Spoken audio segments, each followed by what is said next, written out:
Listen to them, children of the night. What music they make, and what questions they ask. Yinz Dahn to listen. I'm Greg, aka Cookbook Thor, and I'm joined as always by. I'm Rob, aka Jibs Warrior, aka still sweaty. It's been oppressively hot for the last couple of weeks, Greg, and I guess our weather finally broke from soggy spring to oppressive heat summer with a certain weekend that we're fond of that we've mentioned on the show many times, and that is the subject of our episode today. So, what are we talking about, Greg? That would be, in our opinion, the finest retro horror convention in the whole entire world. That is Monster Bash. And it takes place twice yearly in Cranberry Township, PA, and we are lucky enough to live very close by, but it would be well worth traveling for if we did not. And we got to take in the summer edition recently, and we're going to do our best to describe the whole experience for you listening. Yeah, yeah. Now, Monster Bash is it's a 3 day show, so there's a lot to take in. And it wasn't. We've been trying to get together on the schedule to put this episode in the can. So it wasn't yesterday. So bear with us. We've taken notes, and there was so much that happened. We're hoping we didn't forget anything. So there might be an aha moment or two when we're talking about things that we we we remember right here and now. So very off the cuff. Yeah, I think we'll get through it. Yeah. Yeah, yep, for sure. But a little history, Greg. How about that? Hmm. Yeah. So yeah, Monster Bash has been going for I think it started in the late '90s, and it's been going at least once yearly ever since then. Typically twice yearly. There's a summer show and a fall show for Halloween, and it's a little different from normal horror cons because it's specific to the older era. Like the focus is kind of from silent films up through I'd say the mid 1970s, like the Hammer horror sort of thing, and it's really got a strong family feel to it. Over with the show running for that long, it's got a pretty loyal fan base, and it really has a family reunion feel to it every time you go there because it's so good. You just want to keep coming back. And yeah, the festivities kind of start on Friday morning, and then they run nearly nonstop until Sunday afternoon. There's always something going on, whether it's the movie room or the dealer room or uh, something adjacent to that. And yeah, whenever you walk in, you get to see life-size mannequins of various horror stars like Bela Lugosi, Boris Karloff, and Vincent Price, which are will vary from show to show. But that was who we got to see this time. I believe there was a Basil Rathbone joining them as well this time, and that's a strong indicator of what's in store. It's got a film room's got a full schedule of film screenings and Q&A sessions with the guests, which are typically actors, authors, and film historians. And it's got special events to go along with all that to change things up, which I don't know if a lot of shows have, but they've got game shows, and there's a Mexican movie night in it, along with in as part of the movie programming, which has free tacos and burritos, which are amazing. And uh, Saturday mornings they air cartoons, and they serve cereal. Sunday morning they have a church service for um, those who don't need to don't who don't so you don't have to leave the premises to fulfill your religious obligations, which is Hmm. uh, pretty rare, I would say, and it's Yeah. pretty cool that they do that. Um, and I nearly forgot Saturday night, which is the cake and the prize toss. So you can see there's so much packed into this show. It's no wonder that people keep on coming back, and that includes us. And Rob, what were some of your highlights? I've got highlights kind of banked in my memory. What were some of yours? Um, this is the first time, and I've been to a few of these. I think this is like maybe fourth straight year. Definitely not, I don't have the track record of coming to the show that you do, Greg, but I've been coming to this one for a while because each time I go, it grows on me more and more. And this one since I was looking forward to this one since October when they have the kind of like I guess you'd call it Monster Bash .5, whatever it is. It's not the full blown one, but it's still, it wets your whistle. So the summer bash I've been looking forward to since the fall bash, and Mhm. I bought for the first time I bought my a 3 day weekend pass. I think we even contemplated doing Thursday, which um, we didn't do. I don't think, Greg, you told me you haven't done it yet. Maybe next year, but we really don't know what Thursday entails. So, uh, Yeah. I've not done the Thursday night pre-gaming, which I gather there's setup going on, which there's quite a bit of setup for the good stuff that's going on. But for those who arrive early, they do screen mystery movies, and I've yet to take those in, but maybe we will next time. maybe. I mean, it's just it's grown on me so much, and my family now too, that it's like a must go to, and it's not. I'm not. I I don't want this to be taken negatively, but it's not a glitzy, glamoury type of event. It's a it's like a you're here, you're home feeling with the folks, and that's what it kind of. I guess that's the draw to me is you can it's like spending 3 days at a small toy show that screens films. So you would think, how can you spend 3 days there? You can very easily. Yeah, it seems that there's always something going on. So I was really looking forward to this one, and it did not disappoint. There was some last minute additions, a big last minute guest addition that came with even more bells and whistles that I wasn't even aware of until we got there. That we'll talk about probably here in a little bit, but um, just you know pre-planning of going to the event was, hey, what time are we going to get there? How are we going to do this? There was another big event on Saturday, Toy Hio, that we don't miss. So we went to that as well. So we did take a break, but my wife was even like, how are you going to spend all day there? And it's not about spending time there. Like you can watch movies. Like you can go in, they don't rerun anything at any point in time. You can walk into the screening room and see a different film being screened at all times, back to back to back, and they're trying to stick to a schedule. And Greg mentioned it earlier.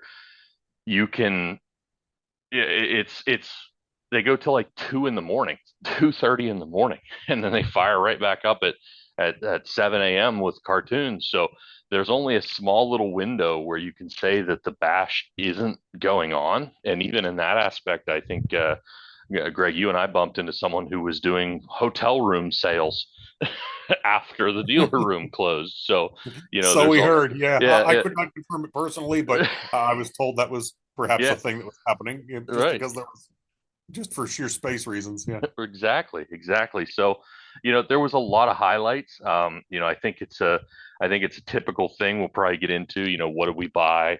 What did we see? What experiences did we have? But I would think, I have quite a bit, and I'm going to save my best highlight for last. But I'm going to start, with something that I didn't expect to enjoy as much as I did, even though it's kind of the basis of it, and that's the movie screening room. So I actually sat down and watched two films all the way through. And I say, screening films all weekend. How can you say, oh, you only sat down and watched two? I watched a bunch of pieces of other ones. So to sit down and say that I watched two films, now this is your typical banquet room chairs. It's not the luxury recliners you would get at a cinema. So, you got to take that into consideration. People are kind of coming in and out, and these aren't very long films. But the first one that I actually watched was Weird Woman. It's a 1943 film. It's really a movie about, I guess, a professor. Doesn't really say what he was a professor of, maybe natural history or something, but he was on an exploration. He met a woman, brought her home. She was very much into the culture's uh, religion or superstition or whatever you'd like to call it, and it was basically it's a film about jealousy and voodoo, I guess you could call it, for lack of a better description, and sabotage and jealousy. And it was it's a I never saw it before, which that's kind of one of the main veins of the things that the Bash has, is these are films you probably haven't seen. They're not on Sven They're not your typical black and white films that get a lot of play. Some of them are on 13 millimeters, so it's really cool to be able to sit down and see them. And this was Lon Chaney Jr. was in this film, so he was the star. He was the professor. He was the focal point of the jealousy and things of that nature. So that was really cool. And then the other one, I'm going to chalk it up to it was pretty much a full screening, although it was rough. Greg, you kind of sat through this one with me. Was the Mexican Monster Movie Night, which was Mhm. what you had talked about with we had free tacos, grabbed a few of them beforehand, so the bashers get a good size helping of Taco Bell. I pity Mhm. that Taco Bell that gets that order on Saturday nights during Monster Bash of several hundred soft tacos.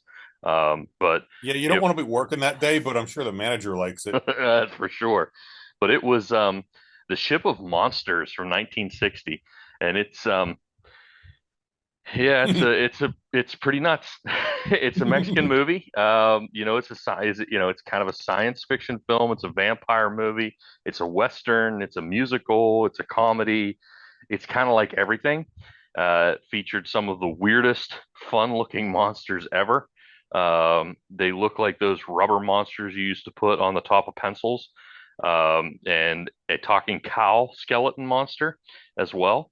It was in Spanish, and it was previewed as, or at least it was advertised with that it wasn't going to have subtitles. It was basically going to be a Spanish all genre movie. But there's a vendor in the dealer room who is speaks fluent Spanish. I think he's Mexican himself.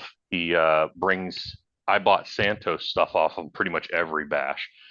He helped the folks at Creepy Classics put subtitles to it, and they actually did some tremendous work putting some subtitles to a movie that the subtitles really didn't. You could have done with them or without them. It was kind of crazy, but that was completely worth the time.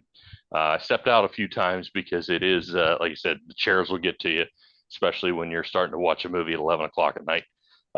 So that was the two movies that really popped out to me. I caught some pieces of Dark Shadows, the original show from the 70s, because there was a guest actress from the show. A little bit of the Three Stooges theater. I think we managed to sneak in for some of that, and bits and pieces of other things as well. But that was probably my first highlight, was actually getting to go into the screening room, partake in some of the stuff that you don't necessarily find or see very easily. So um, definitely worth the time spent for sure, because that's where you can get lost. You can walk around the dealer room, you can walk and you can sort through movies to purchase and meet people and talk to people. But if you're thinking you're going to get bored, you can always just walk into the screening room and sit down and watch a film that either you've never seen before, or maybe at the end you might say to yourself, I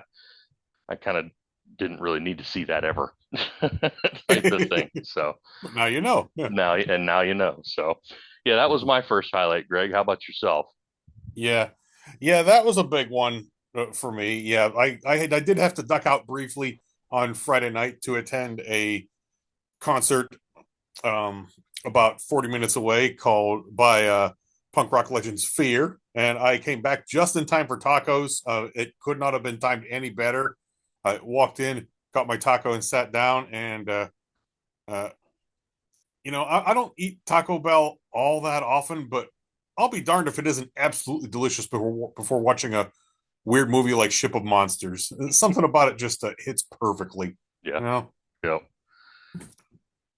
And then I withstood what I could of that. I'm sure I'll go back and watch the whole thing at some point, but yeah, it was late at night and I needed to stretch my legs a little bit, and I went out and socialized with my friend Mr. Lobo of Cinema Insomnia. I was very happy to see him in the evening, and yeah, he was working on a new episode of the show taking place at the Bash as well, which I'm sure we will see soon enough, and I look forward to that. You might even see me in it Mm. a little bit, and and really that leads into what's the real highlight of Monster Bash is just seeing friends, seeing people that you don't get to see. It's that family reunion atmosphere. It's all about the people, and that included even the guests are really part of the family. I mean, like Daniel Roebuck, who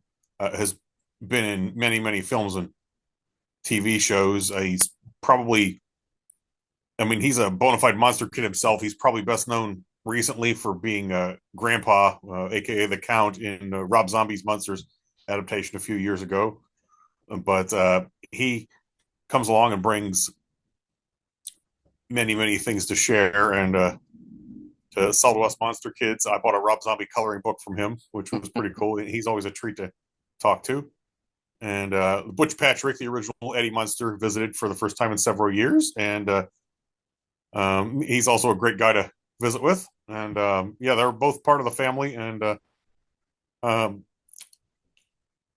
there's really everyone who comes is part of this circle of Monster Bash family, uh,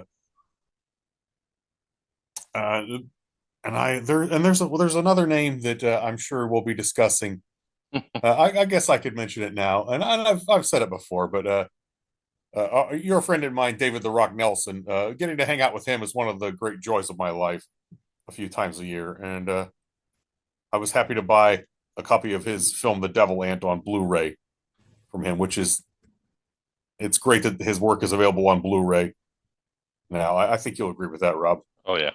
Yeah, we had quite a few interactions with The Rock throughout the weekend, and that's going to probably be I'm going to tell you folks that's the teaser. You're going to have to stick around to the end of the show to hear the my biggest highlight, because that's the funnest story and the most impactful to me, and kind of one of the things I was looking forward to the most was our interactions with The Rock for sure. Mm-hmm. But I mean I concur.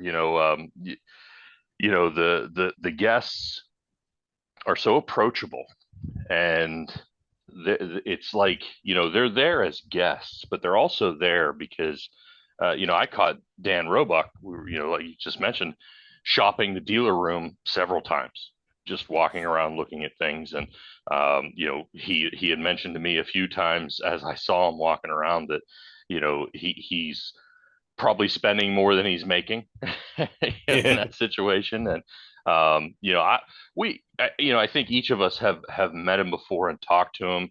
It seems like every time he comes, he's got a new project, or he's reminiscing on a new project. I think Greg, like you said, the Monsters is probably the one that is going to resonate the most with people, but he's in the newest Terrifier installment. He was Santa Yep. Claus in the newest Terrifier installment. He was on Matlock. He was on, I think, an episode of. He was a police officer, either on the episode of King of Queens. He's been in a lot of stuff like that, and he's like a mainstay in Rob Zombie's film franchises. The Yep. Devil's Rejects, I think, right? He was in that. Um, been in a lot of things, and the one thing that I partook, I guess you could say, with Dan this time was he was also the voice of Greasy from the Jedi Survivor franchise, Star Wars games. which I thoroughly enjoy. The Last Jedi and Jedi Soul Survivor, um, or Survivor, I guess it just is. But um, pretty big character, in there. So the 8x10 that I had him sign was Greasy, the character he voiced, and he takes the time. The autograph is his name, and he's Greasy Money Baby. That was his kind of moniker, I guess you could say, in the games. And Greg and I hope to do something. We got some good news to hopefully be able to do some stuff with Dan here in the future that hopefully he'll appreciate through another venture of ours. So you'll have to stay tuned for that, because he's a Monster Bass regular. So if you have Monster stuff or Terrifier stuff and you need to get an autograph from a cast member, Monster Bash is just another place to do that, because he's a regular visitor in the summer, that's for sure. Yep, he's part of the family. I mean, he'll be on a first name basis with us pretty soon if he's not already. And it's that's one great thing about this show. Like, you wear your name on your badge all weekend, and really it's like feels like a really big family reunion, where maybe you don't see people very often, but um, you can you don't have to ask them their name, and it really helps you get to know people. I know I'm a visual person. Like, sometimes someone tells me their name and I'll forget it immediately. Can't worry about that when you got a name badge on. So Yeah. Yep. that really helps. Yeah. Yeah, and I mean, you mentioned it, Butch Patrick. He was kind of a last minute addition, I guess you could say. Hmm. Maybe a week or so, maybe 10 days in advance of the show. I overheard Ron, who is one of the head showrunners, discussing, his involvement, and it was basically just a situation that he was kind of traveling around, and schedules lined up, so he called, like Butch Patrick called Ron and said, "Hey, can I swing by, and do you have space for me?" And that was it. He was there. And I'm a big Munsters fan. I have a autograph. It's actually a three character picture of Grandpa, Lily, and Herman from the original series, and autographs, kind of encased under glass. And I didn't have Butch Patrick. Like, he's been around enough, but I've never crossed paths. So I finally got to kind of check that one off the list, and it was really cool. And here Saturday afternoon, as we were kind of departing, Greg, I think you went and grabbed some dinner. The Dragula was outside, so Yep. Butch Patrick actually is the owner of the Dragula car that Grandpa built for one of the episodes of the show. You had the family car, but then you had the Dragula that was the coffin. Uh, you know, famous for the show, but also famous because Rob Zombie wrote the song Dragula. Kind of was inspired by that automobile. It was parked outside the show, but when we were leaving, he was packing it up. And it was one of those things where I was like, "Hey, I'm going to stand here for a few minutes, because I actually want to see this thing run," because I knew it wasn't just a showpiece. It wasn't like, "Hey, here it is." It kind of, it just looks like it. I knew it functioned. And, when he got ready to start it up and I saw him put on earmuffs, I knew it was going to be something, because this vehicle it's a casket. If you've never seen it, and I'm describing this to you for the first time, it's a casket on wheels, but it's made to be a race car. You're sitting behind the motor. It's straight exhaust. It is very, very loud. And there was a passerby who was, camera out, phone very close, and you just knew when Butch Patrick gets in the vehicle, puts on earmuffs, then closes the glass like lid, which almost is like a fighter pilot, fighter jet cockpit, and he still has these headphones on, that it's going to be loud. And when he fired it up, it was, it would rattle your teeth. And this woman, who was very, very close, she got the shock of her life and almost dropped the phone. But He fired it up and drove it around the hotel to load it up in the trailer. So I actually got to see the thing run and drive, and it's not I mean, it's a show prop, but it is completely functional. By no means street legal, but it is a Mhm. completely functional vehicle, and it is loud. Um, and the other funny part of that whole situation was that there was a some sort of car rally race in the Pittsburgh area the same weekend, but it was strictly Dodge Vipers. So the parking lot was like there was like 40 or 50 Dodge Vipers every year, every color, some completely tricked out, some bone stock Vipers, but some of them were parked there and they're pulled up along the front and they're checking into the hotel and while they're getting out of these vehicles that are pretty uh, pretty expensive vehicles themselves, their jaws are dropping seeing uh, the Munsters Dragula basically leaving the parking lot to be put Mhm. on a trailer. So definitely an interesting cross of worlds there. But not only got to meet Butch Patrick, but also got to see the Dragula live and in person, which was pretty sweet. Yeah, that was awesome. Like it had been some time since Bruce had been back, or since Butch had been back, and he brought the Dracula with him. It's a sight to behold, and yeah, I didn't get to hear it though as as all these you did. I think I must have. You're right. I must have stepped out for a little bite to eat while it was being started up. Yeah, I got an 8x10 of Butch Patrick as well. Hadn't met him before, so that was pretty cool. Yeah, the one thing that I regretted was as he was loading it up, right? When we walked in, it was there. I got my picture taken in front of it. My wife took it. It took pictures of it. Never looked up, but right, kind of just like every other hotel, it kind of has a an awning cover for those checking in. And right beside the brick kind of pillar that's holding up the roof for the awning, I didn't notice it coming in, but on on that brick pillar was get a picture taken sitting in the Dragula, see Butch inside. I didn't notice that Mhm. until he was packing up, and I'm like, at that point in time, I'm not gonna bother him. But I missed it. I could have sat in the thing. I don't know if I had been able to get in it, let alone get out of it. But Yeah, yeah, I would have had the same problem. I think. it's not.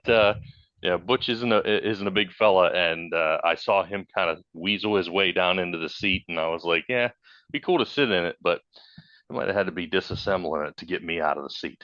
So better that I missed it.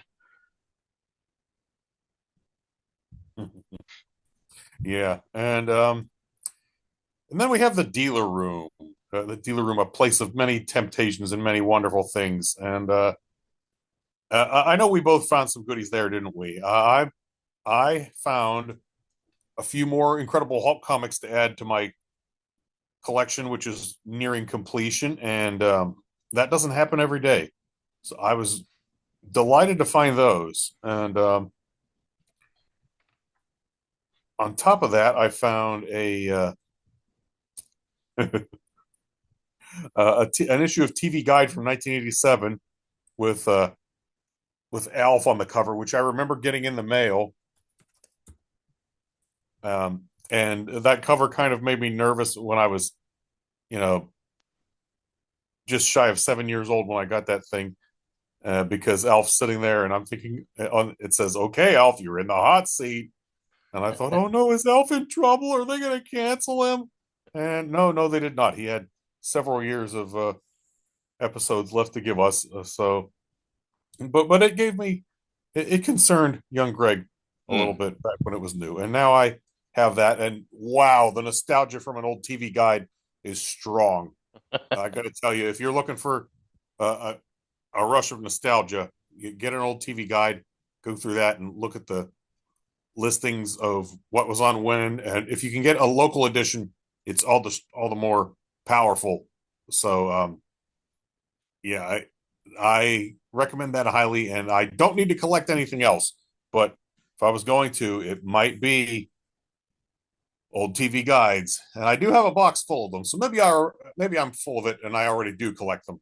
But that's the oldest one I have right now. Is that it's an August 1987 with Alf on the cover, and a few other odds and ends I found were the comic book adaptation of the campy kids classic Santa Claus Conquers the Martians, which you may remember from Mystery Science Theater 3000. It's one of my favorite episodes of that venerable series, and found a stack of weird VHS exercise tapes, like one with Richard Simmons and various parents of actors. It's him and like Al Pacino's dad and Sylvester Stallone's mom and people like that.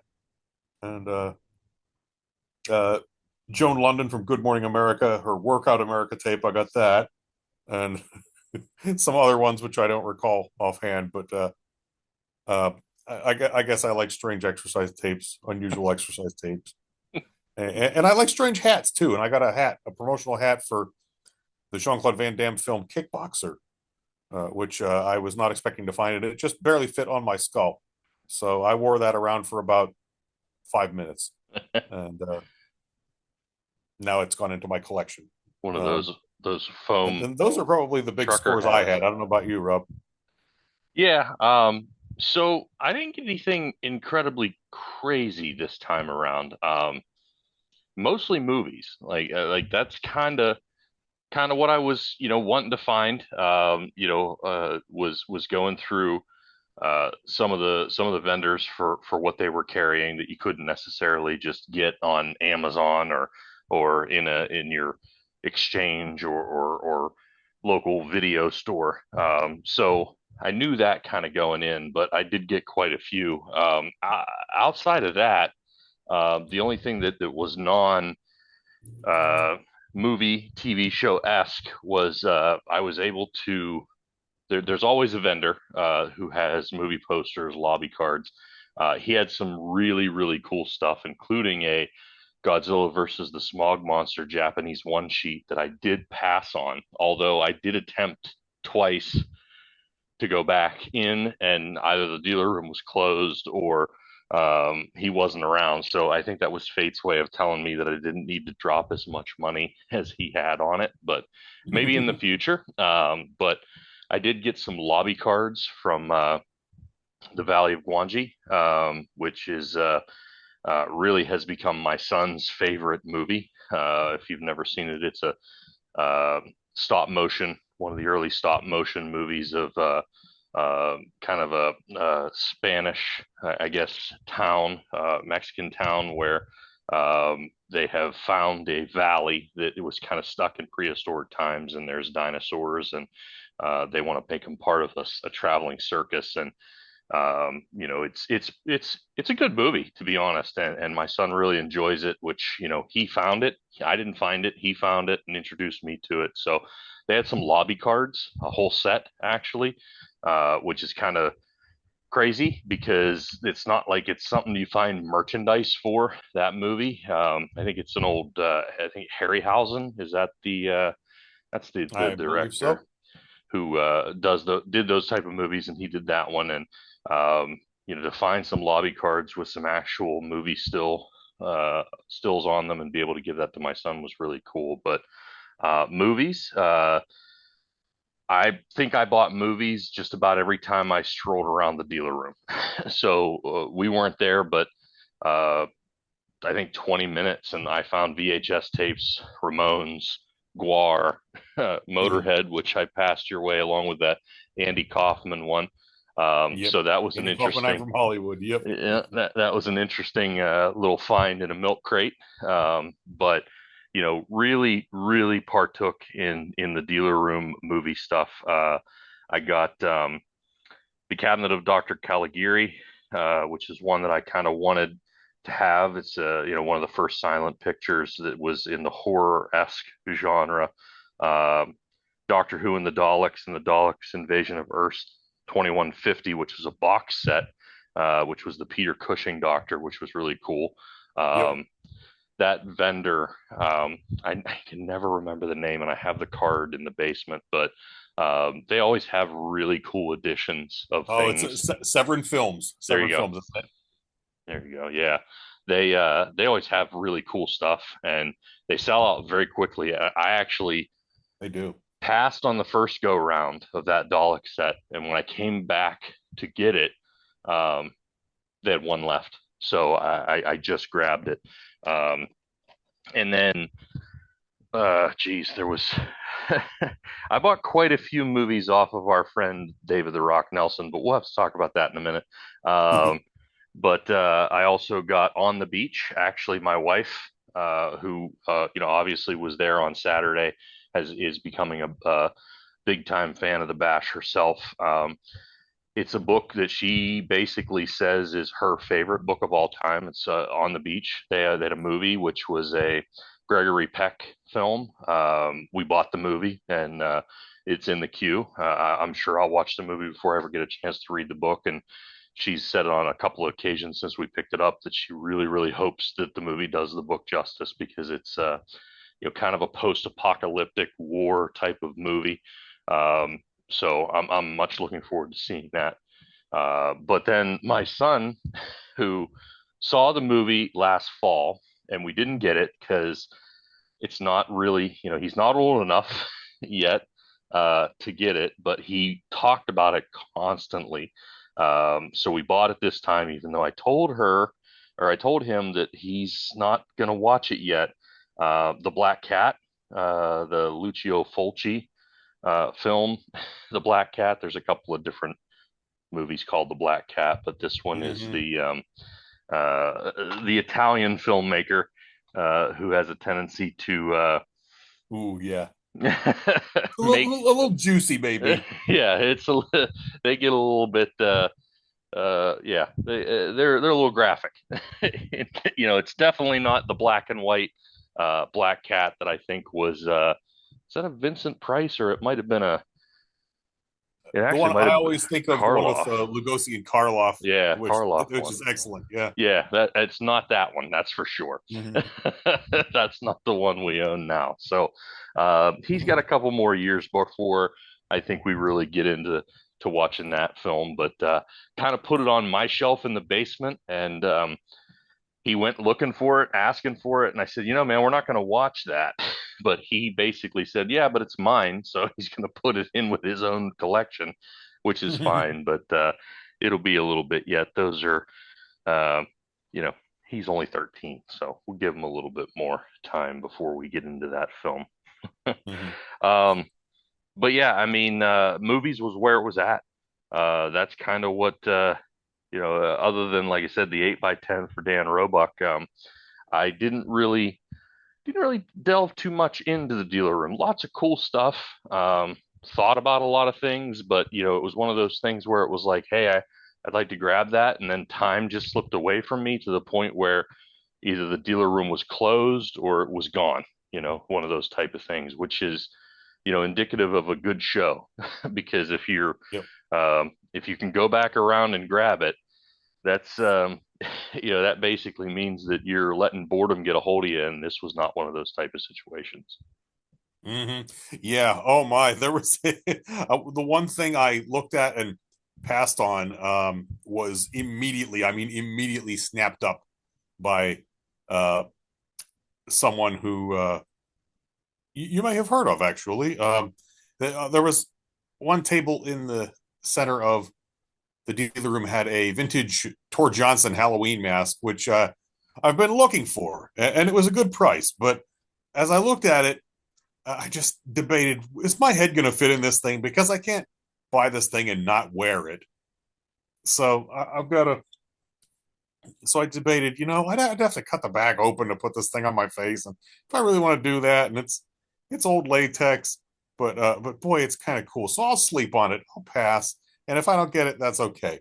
And no sooner do I walk away than special makeup effects veteran and also vendor and guest Jerry Gergely, who you may know from stuff like Babylon 5 and the 1990 version of Night of the Living Dead, immediately bought that Tor mask. And he did not hesitate at all. He saw me looking at it and he said, "Ooh, I better jump on that." And he did. So it went to a good home eventually. But yeah, maybe part of me regrets it a little bit, but not too much. I'm if it's meant to be, I'll find a tour that fits my skull. It made an appearance later on in the evening, and not that one specifically, but another Tor Johnson mask made an appearance in David the Rock Nelson's screening of Gator Man uh, Yep.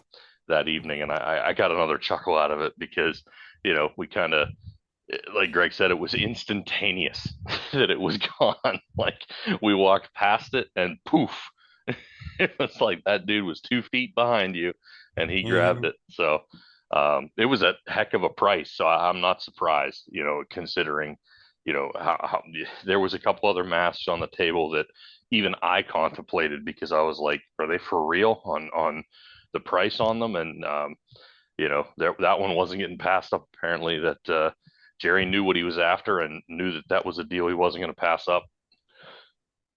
Yep. Yep. I'd say he did well. Um, yeah, perhaps I will get one another day. I just got to find one that fits my head because I can't not wear this thing.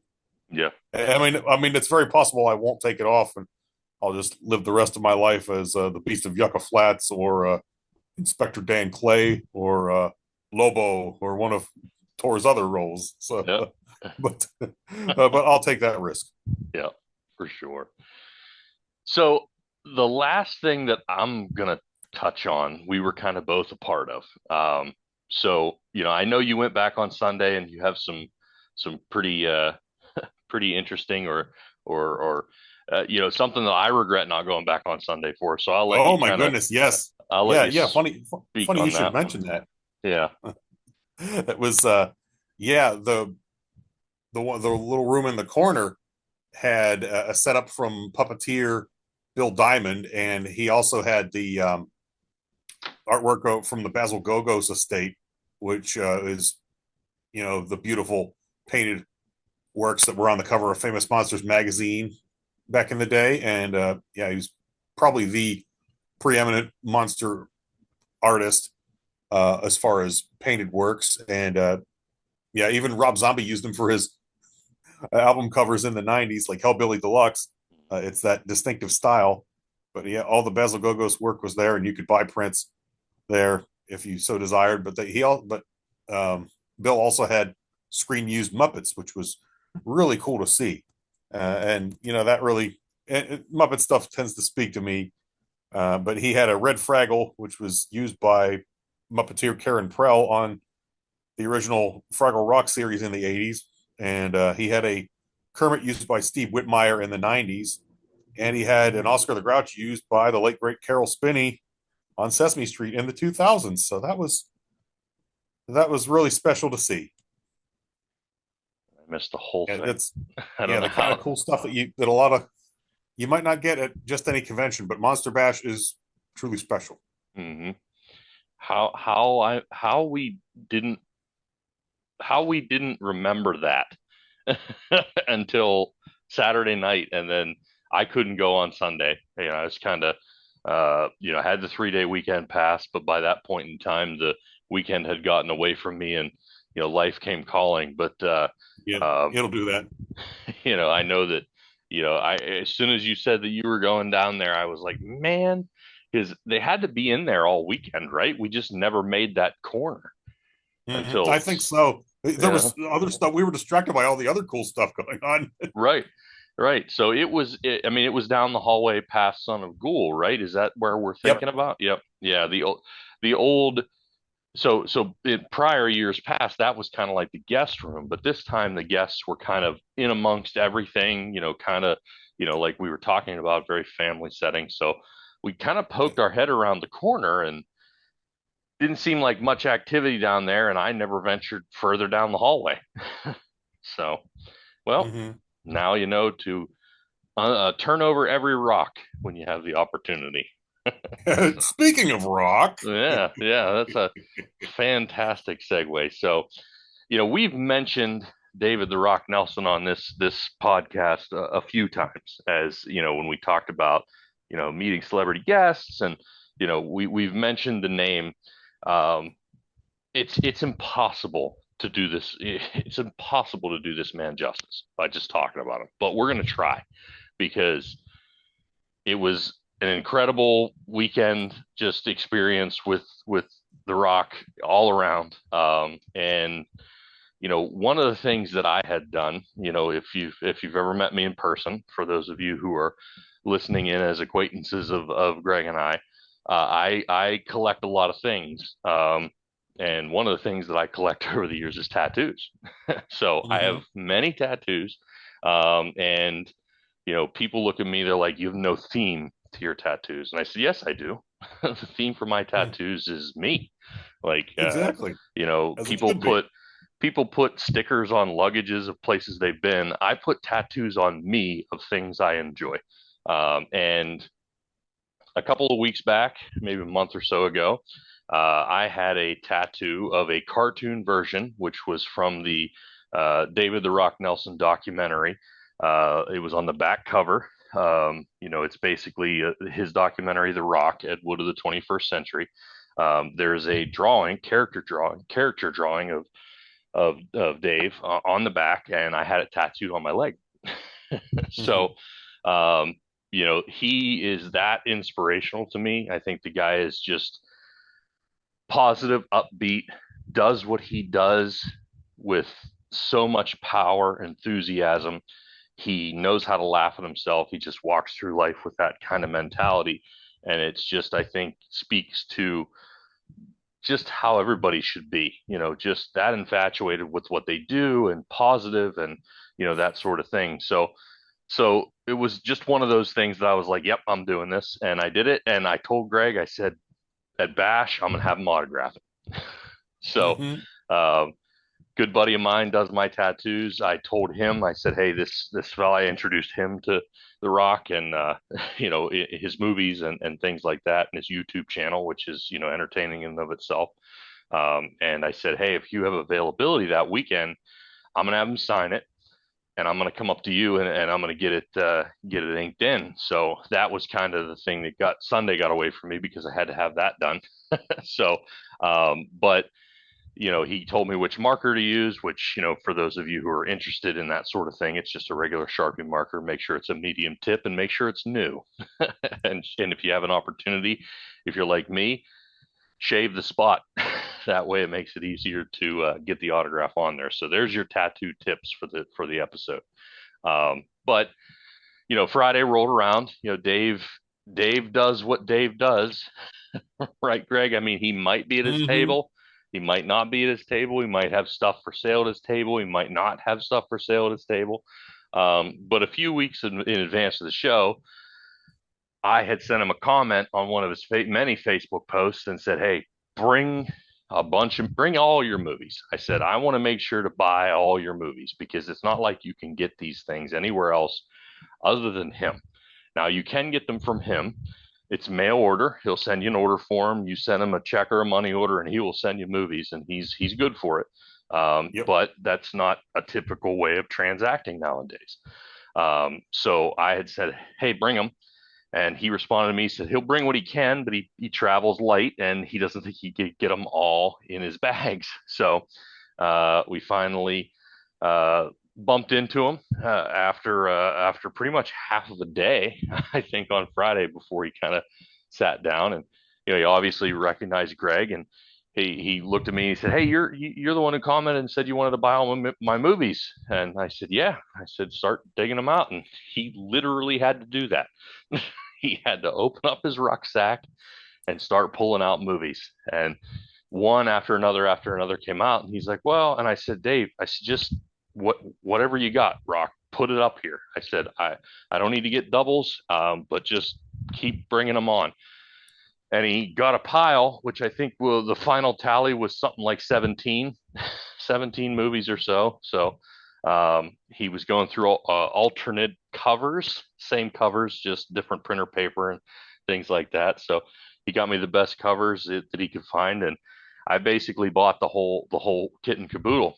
And as the transaction's happening, I had to unveil, and Greg made sure to roll footage of the Hmm. unveiling the tattoo that I showed Dave that I got on my leg, and he's kind of speechless, I think is the best way to put it. Kind of mouth agape, and he just basically said, "Wow." And I said, "Dave, if you could before the end of the weekend, it wasn't going to be Friday." I said, "But maybe tomorrow, I'll get you to autograph this for me." And I don't think anybody's ever asked him that before. So um, Yeah, it he did not seem to be a regular occurrence for him. His yeah. jaw was on the floor. he he had no problems with it, and as we're ringing him up, he's telling Greg, he's like, "Man, you guys just, Greg, I think you said you bought the a Blu-ray off of him." He's like, "You guys just made my trip." He's like, "You just paid for everything for the weekend." He's like, let me give you some stuff," and he just starts pulling out 8x10s and promotional papers, and he's pulling them out one at a time, and pretty soon me and Greg have a good sized stack of paper, Hmm. of movies and pictures and stills from the films and covers, and he's basically going to autograph all of them. I'm going to autograph all of these. And the next thing, which was the funniest thing of the whole scenario, was he's going to give me a t-shirt, and he reaches in his bag and he pulls out a white tank top undershirt, and he said, Hmm. "Here, you can have this. This was my dad's." And he said, "So now you can say that you have Vernon Nelson's undershirt." And I I took it. I took it because I wanted the story. He wanted me to have it. I think he brought it. As Greg knows, he does kind of a prize toss during his screenings, and I think he brought it for that very thing. But he kind of sent it my way, so um, I have David the Rock Nelson's father's undershirt, and inside it says Vernon in Sharpie marker. So I don't have any doubt of whose it was. But I also have a stack of papers that, as he was giving them to me on Friday, he was going to autograph them, and you know, uh, Dave's kind of a hard guy to stay focused, so he wasn't really signing them. And Greg and I needed, we had more stuff to get to, so we kind of left him with him. And he might have saw him two or three times the rest of the day, and he's like, "Oh yeah, yeah, yeah, I'll get him signed, I'll get him signed." And we kept telling him not to worry about it. You don't got to worry about it. Don't worry about it. I said, "You just signed my leg, I'm good." And the next day, he autographed my leg, the tattoo, and there was a stack of papers autographed. He spent that evening, working in his room or at the table, signing them all, and making sure that he fulfilled his end of the deal. But I was glad to be able to make that memory, and you know, kind of make Dave the Rock Nelson's jaw drop. And then not only that, but that evening I got to get an early screening of Gator Man. So uh, during his spot at the I think it was 1 a.m. they give Dave the floor to share one of his feature films. So that was kind of the highlight of my weekend, but I kind of knew that was going to be the highlight of my weekend going into it. So I was just glad that I had Greg on the camera to get a lot of that stuff captured. That's for sure. Yeah, I was glad I was able to film all that because it was definitely a moment to remember, several moments to remember. Yeah, yeah, and I think it was, like I said, I bought one of every movie he had, and then the next day when he was digging out stuff when we were coming by, he miraculously had more, so I was able to get another copy of the Blu-ray as well, which you can get the Blu-rays that we got from Vinegar Syndrome. Look them up on the interwebs, and they have two volumes, volume one and volume two of David the Rock Nelson on Blu-ray. So that's the only quote unquote traditional way that you can get Dave the Rock Nelson films, and that's through an online store. Other than that, you'll have to bump into him or send him a message on social media. But it's definitely a renegade guerrilla style filmmaker, that's for sure. And he's worth every opportunity or every chance you get or any amount of time you can to spend to talk to Dave is entertaining to say the least, right, Greg? Oh yeah, he is one of a kind. He is a visionary filmmaker who does things his way and only his way. And yeah, he is. he will. There will never be another David the Rock Nelson. Uh, I feel really privileged that we can consider him a friend. Absolutely, absolutely. So anything that any highlights you missed, or any memories spring back up of items since we're so far removed from the date of the show, Greg? The only thing I wish I had done that I did not get to do was the prize toss on Saturday night, but I was just too tuckered out after Toy Hio and Fear the night before, and so I just something had to give. But I guess that's the price I pay for wanting to sleep in my own bed instead of getting a room, you know. Hmm. But yeah, Saturday night around midnight gives us the prize toss where everyone packs the movie room and they start chucking out free merchandise to everyone. So if you don't want to get hit in the head with something, you better either stay out of the room or be ready to catch because you will get free stuff, And you will and get it's hit. pretty great. And then And everyone gathers and sings the song of the new wine from Frankenstein Meets the Wolf Man, which is a job. It's led by one of the Bash staffers. That is a job I could see myself aging into because I could see myself wearing the lederhosen and come one and all and sing a song. Farola, faroli. See, kind of rolls off my tongue there. there you go, there you go. And I think the gentleman who does that kind of did it as a one-off, and then it kind of he got handcuffed onto it. No, Yeah. because I think that he'd be happy to tell you the story that he was never expected it to be a thing that would continue after the one time he was planning on or got asked to do it. And then now it's a just like the prize toss, the cake, the tacos, the Mexican movie night. It's a mainstay. So somebody's going to have to keep the tradition alive. We're just going to have to wait to see if it's open auditions for you, Greg. Yep. Yeah. If they need me to ever fill in for him, if he can't make it for some reason, I would be more than happy to get up there and do the routine. It plays to my skill set. We'll say that. For sure, for sure.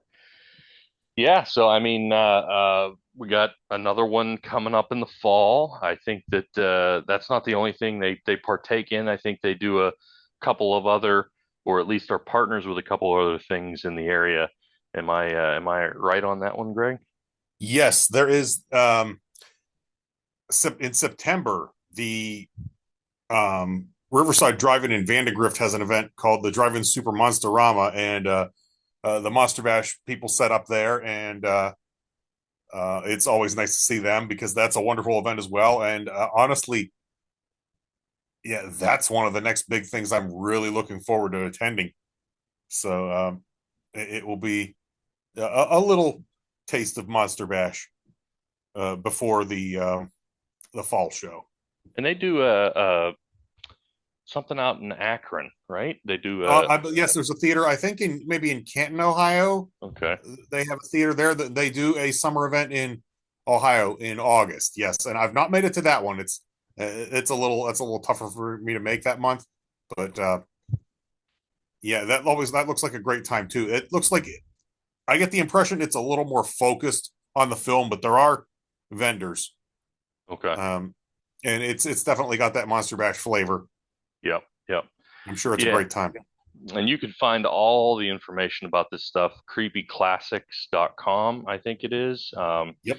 Monster Bash Conference on Facebook, lots of information there. So, if you are in the area or if you're not in the area, because, people travel to this because it is kind of, I wouldn't call it one of a kind, but it is unique in its own right because it's just got a little bit of everything, but it still stays in that lane of classic films, classic monster movies, and it's kind of become a um, you know over they've been doing it since the mid '90s, I think, right when it was kind of a smaller event, but it's kind of grown and the guest list evolves, the people. I saw some young Bash staffers. So there's going to be a continuation of the show for years to come, and I couldn't be happier to have that. Absolutely. My son is he's enthralled with it. He's found stuff almost every time we go, whether it's movies, whether it's collectibles, whether it's just having interactions. He had an interaction with the devil ant and David the Wrong Nelson. So, he's hooked. He's a basher.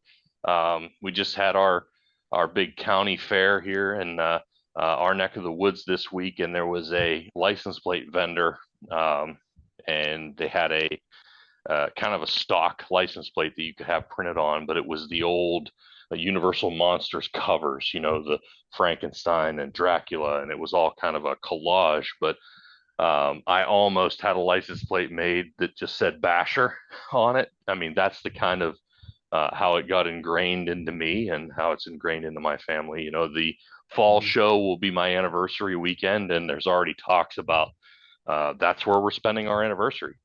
So That's really cool. that's not me. That's coming from my better half. So that's it's just that type of thing. Greg talked about it, hit the nail on the head. It almost feels like family. It's not this big ritzy thing that you get a couple of minutes or even seconds with the guests. You're there, you're family. That's kind of the unofficial moniker of the show, in my opinion.